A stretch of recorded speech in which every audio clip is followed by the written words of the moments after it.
L'un des trucs que Géasi n'a pas compris, c'est l'esprit d'indépendance qui l'a animé. Il avait cru qu'en passant derrière son maître, il va avoir une position encore élevée. Mais la Bible déclare qu'il a reçu la malédiction. Pourquoi? Parce qu'il a eu à développer quelque part l'esprit de rébellion, l'esprit d'indépendance. L'indépendance, pourquoi? Parce que son père lui parle, il n'écoute pas, il préfère faire ce que lui-même il veut. Et la Bible déclare par la suite qu'il a été maudit et la lèpre est tombée sur lui. Dans cette génération, beaucoup de jeunes meurent parce qu'ils ont eu à avoir un problème avec la source. La source t'a maudit. Quelle que soit la bénédiction que tu vas avoir et soit l'élévation que tu vas avoir, si ton père t'a maudit, tu seras béni, c'est vrai. Pourtant, tu prétends être béni, mais c'est pas dans cette bénédiction que Dieu voulait t'envoyer. C'est pourquoi j'aimerais parler à un jeune. J'aimerais parler dans cette génération dans laquelle j'en fais partie. Dieu a besoin des personnes indépendantes. Nous devons dépendre des pères pour aller loin.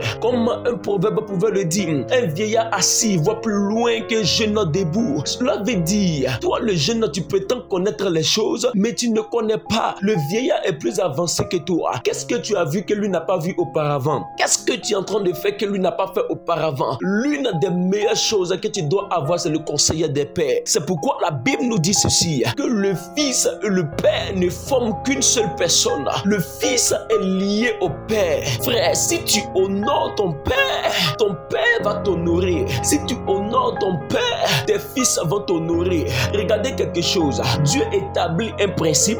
Il dit celui qui reçoit tel en fonction de tel reçoit quelque chose de tel. Ça veut dire si tu reçois ton père en qualité de père, tu reçois la gloire, l'élévation que c'est lui. L'une des raisons qui fait que beaucoup de jeunes serviteurs dans cette génération abandonnent leur père. Ils se disent que le père n'est pas puissant, que le père ne manifeste pas l'esprit, que le père, quand il prêche, il n'y a même pas une seule mouche qui bouge, que le père, c'est l'homme de l'Ancien Testament. Écoute-moi très bien. Ça ne veut pas dire que ce que ton père fait, c'est ces mêmes choses qui vont se reproduire en toi. C'est pas ce que la Bible a dit. La Bible dit si tu honores ton père, tu vas avoir une grâce double plus que ton père. L'une des choses qui a fait que Élisée a reçu la double portion, c'est la fidélité et l'obéissance, la probité. La Bible déclare que son père lui parle pour dire non, éloigne-toi de moi pour telle cause. Mais il sait qu'il devait recevoir quelque chose, frère. Il sait qu'il devait recevoir quelque chose venant de la part de son père. Au temps d'Élisée, il y avait plusieurs prophètes qui pouvaient aller voir. Mais il dit, il faudrait que j'ai la bénédiction de la source. Parce que si la bénédiction de la source m'a touché,